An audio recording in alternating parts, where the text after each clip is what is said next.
Bismillahirrahmanirrahim. Today's topic of discussion is guidelines of third working day. Third working day के अंदर हमने face और scalp को पढ़ना है। फेस और स्काल्प में से एमसीक्यू ज़्यादा इंपॉर्टेंट है, ठीक हो गया। और इसमें से कोई ना कोई एससीक्यू का पार्ट आ जाता है, तो आपने इस टॉपिक को मिस नहीं करना। इसके साथ साथ ये टॉपिक वाइवा के लिए भी काफ़ी इंपॉर्टेंट है। तो स्टार्ट करते हैं इस टॉपिक को। इस टॉपिक में एक स्काल्प वाला एरिया होगा, एक फेस होगा। स्काल्प रीजन होगा, फेस होगा। इनमें एक मसल्स हो गए, फेस में भी मसल्स हो गए। इसके साथ arterial supply, venous drainage, lymphatic drainage, ये आपने ज़रूर करनी है। इनकी इनर्वेशन सबसे ज़्यादा इंपॉर्टेंट है। वंस अगेन आपको बता रहा हूँ, हेड एंड नेक और एब्डोमेन पेल्विस के लिए जो रेकमेंडेड बुक है यूएचएस की, वो है KLM। लेकिन कुछ चीज़ें बीडी से करनी पड़ती है। जब तक हम ना बताए बीडी से, तो आपने बीडी को नहीं पढ़ना। आपने मोस्टली फोकस करना है KLM के ऊपर। शुरू में तो मुश्किल होगी, लेकिन बाद में आप यूज टू हो जाओगे और यही आपको फ़ायदा देगी प्रॉफ के वाइवा में भी और प्रॉफ के एससीक्यूज और एमसीक्यूज को सॉल्व करने में भी। स्टार्ट करते हैं अपने टॉपिक को। स्काल्प। स्काल्प में आपने करना क्या है? स्काल्प की 5 लेयर्स के नाम जो सिंपल है, स्काल्प के स्पेलिंग जैसे ही है। इन लेयर्स की कंपोजिशन के हर लेयर में क्या कैरेक्टरिस्टिक्स होती है, क्या फीचर्स होते हैं, और किस लेयर को डेंजरस लेयर कहा जाता है, और किन 3 लेयर्स को स्काल्प प्रॉपर कहा जाता है। तो आपने लेयर्स बाय लेयर्स स्काल्प को देखना है, ठीक हो गया। तो स्काल्प की लेयर सबसे पहले आपको स्टार्ट करनी है।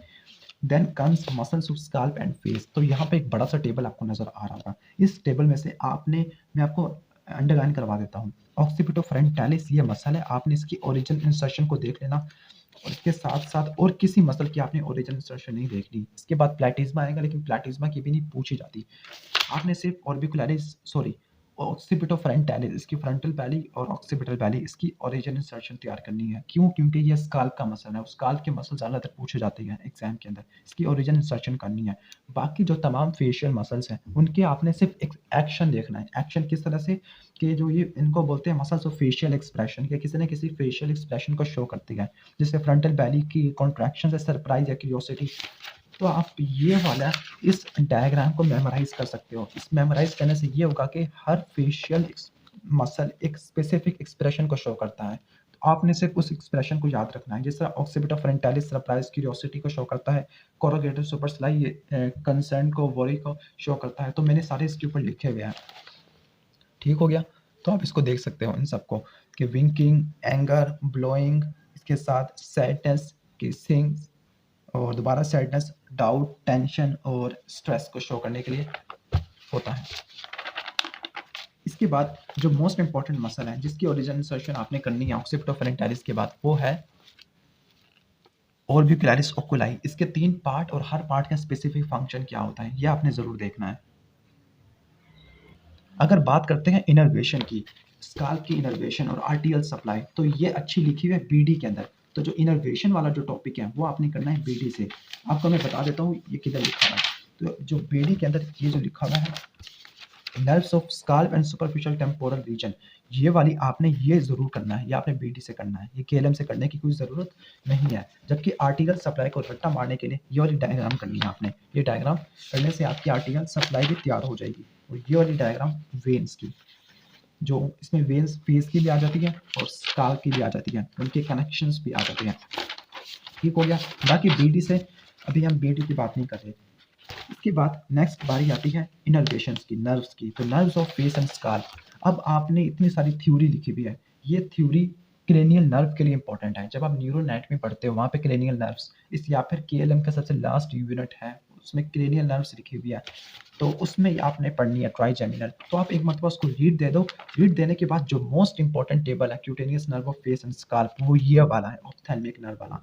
बाकी अगर आप ब्रांचेस सारी देखना चाहते हो हर क्रेनियल नर्व की, तो जो ट्राइजेमिनल नर्व स्पेसिफिकली अगर बात करते हैं और फेशियल नर्व, तो आपने ट्राइजेमिनल का ये टेबल रट्टा मारना है। इस टेबल में ट्राइजेमिनल की तमाम ब्रांचेस लिखी हुई है। ये वाला टेबल, ये वाला टेबल 10.4, जिसमें ट्राइजेमिनल की डिवीजन और हर डिवीजन के क्या क्या ब्रांचेस होती हैं। तो ये वाला टेबल आपने जरूर देख लेना है। और ये वाला cutaneous nerve of face and scalp, ये भी बहुत ज़्यादा इंपॉर्टेंट है, क्योंकि यहाँ पर बताया गया है कि कौन सी नर्व किसकी ब्रांच है। जबकि इस टेबल के अंदर आपको ये नहीं बताया जाता कि कौन सी नर्व किसकी ब्रांच है। इसमें सिर्फ स्काल्प का ये बताया जाएगा कि कान से आगे, ऑरिकल से आगे कौन सी नर्व है, ऑरिकल से पीछे कौन सी नर्व है। इसके बाद जो इंपॉर्टेंट है डिस्ट्रीब्यूशन वाला टेबल, डिस्ट्रीब्यूशन वाला, या तो आपके पास चॉइस है कि आप केएलएम वाला टेबल स्किप करके ये वाला टेबल कर सकते हो, क्योंकि यहाँ पर उसने पॉइंट्स बना के लिखे हुए हैं और पॉइंट्स ज़्यादा अच्छे से याद रह जाते हैं। ऑप्थेल्मिक की, मैक्सिलरी की, तो मैं आपको प्रेफर करता हूँ ये वाला टेबल कर लो आप एज कम्पेयर टू केएलएम। तो क्यूटेनियस नर्व ऑफ फेस, क्योंकि यहाँ पर पॉइंट्स बना के लिखे गए हैं, वहाँ पर पॉइंट्स बना के नहीं लिखे हुए, वहाँ पे सिंपल पैराग्राफ की फॉर्म में लिखा हुआ है, जिसको याद करना थोड़ा सा मुश्किल होता है। अगर हम बात करते हैं दूसरी नर्व की, वो है फेशियल नर्व।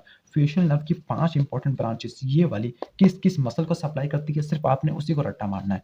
तो ये जैसे टेम्पोरल ब्रांच होती है तमाम ऑरिकुलरिस मसल को सप्लाई करती है, सिवाय पोस्टीरियर वाले को, क्योंकि पोस्टीरियर वाले को सप्लाई करती है पोस्टीरियर ऑरिकुलर नर्व। बाकी zygomatic branch, buccal branch, marginal mandibular और सर्वाइकल।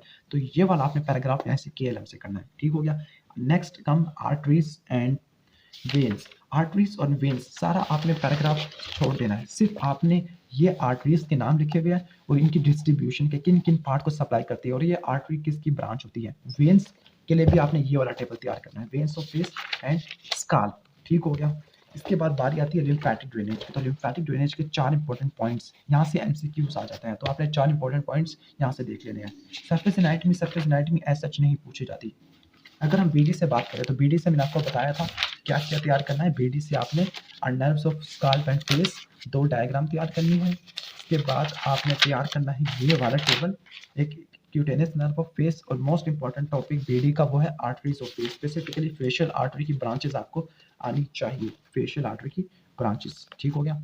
बाकी जो बीडी के अंदर चीज़ लिखी हुई है कि आईलिड्स, लैक्रिमल एपरेटस, ये इस टॉपिक के अंदर इंक्लूडेड नहीं है। ये हमने पढ़ना है ऑर्बिट वाले चैप्टर में, क्योंकि केएलएम की तरतीब को फॉलो करेंगे और केएलएम के अंदर ये टॉपिक आई वाले रीजन के अंदर लिखा हुआ है।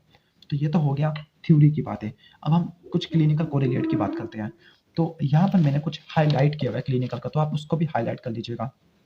पहली बात कि आपने ये नोट करना है कि जो फेशियल लैसिरेशन होते हैं, तो फेशियल लैसिरेशन की क्या ड्रॉबैक होते हैं, ठीक हो गया, कि वो काफ़ी गैप वाइडन हो जाती है। वैसे क्लिनिकल तरह करने की ज़रूरत नहीं है, तो आप इसको स्किप कर दो।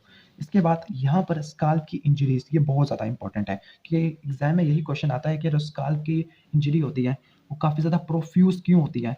प्रोफ्यूज इस वजह से होती है क्योंकि यहाँ पे एबेंडेंट आर्टीरियल एनास्टोमोसिस देखने को मिलता है, ठीक हो गया। तो आपने ये वाला क्लिनिकल तैयार करना है। स्काल्प वुंड्स ये करने की जरूरत नहीं है। स्काल्प के इन्फेक्शंस ये भी बहुत इंपॉर्टेंट है। जो स्काल्प की चौथी लेयर होती है जिसको बोलते हैं लूज एरियुलर, उसी को बोलते हैं डेंजर लेयर ऑफ स्काल्प। इसी की वजह से ब्लैक आई हो जाता है, तो ये वाला क्लिनिकल आपने तैयार करना है। बाकी फ्लेयरिंग ऑफ नॉस्ट्रल इंपॉर्टेंट नहीं है। Paralysis of facial muscles, Bell palsy और इंजरी टू फेशियल नर्व, ये बहुत इंपॉर्टेंट क्लिनिकल है। इसके बाद देखा जाए तो आपने कुछ नर्व ब्लॉक्स करने हैं। नर्व ब्लॉक में सिर्फ आपने वो जगह याद रखनी है जहाँ पे नर्व को ब्लॉक करते हैं। जिस तरह इंफ्राऑर्बिटल नर्व को किस जगह पे ब्लॉक करते हैं, इंफीरियर इंफ्राऑर्बिटल फोरामिन पर, और इसके ब्लॉक करने की वजह से किन किन जगह पर एनेस्थीसिया कॉज होगा, तो आपने ये याद रखना है। मेंटल का, बक्कल का, इसी तरह से। इसके बाद ट्राइजेमिनल न्यूरैल्जिया, इसको भी आप एक नज़र देख लीजिएगा कि कौन सी डिवीजन सबसे ज़्यादा इफेक्ट होती है, तो ये क्लिनिकल भी इंपॉर्टेंट है। इसके बाद जो इंपॉर्टेंट क्लिनिकल है वो है ये वाला क्लिनिकल कि हमारे फेस और स्काल्प में पल्स हम किन किन आर्टरीज की लेते हैं। जिस तरह अपर लिम्ब में रेडियल आर्टरी, ब्रेकियल आर्टरी, तो हेड नेक में सुपरफिशियल, टेम्पोरल और फेशियल आर्टरी। आपने सिर्फ ये याद रखना है कि इनकी पल्स किस जगह पे ली जाती है, बाकी इंपॉर्टेंट कुछ भी नहीं है। यहाँ से आप देख लीजिएगा कि लिम्फेटिक ड्रेनेज के, अगर कैंसर होता है लोअर लिप का, तो लोअर लिप की ड्रेनेज आपको पता होना चाहिए सबमेंटल की, और लोअर लिप के सेंटर वाले पार्ट की कहाँ पे होती है और लोअर लिप के लैटरल पार्ट की कहाँ पे होती है। तो ये एग्जाम में आ सकता है एमसीक्यूज में कि इनका कैंसर भी इसी जगह पे फैलेगा। तो ये था बेसिक ओवरव्यू गाइडलाइंस का। बाकी इनका नोट्स और पीडीएफ इंशाल्लाह हम शेयर कर देंगे। तो thanks for watching this video. अल्लाह हाफिज़।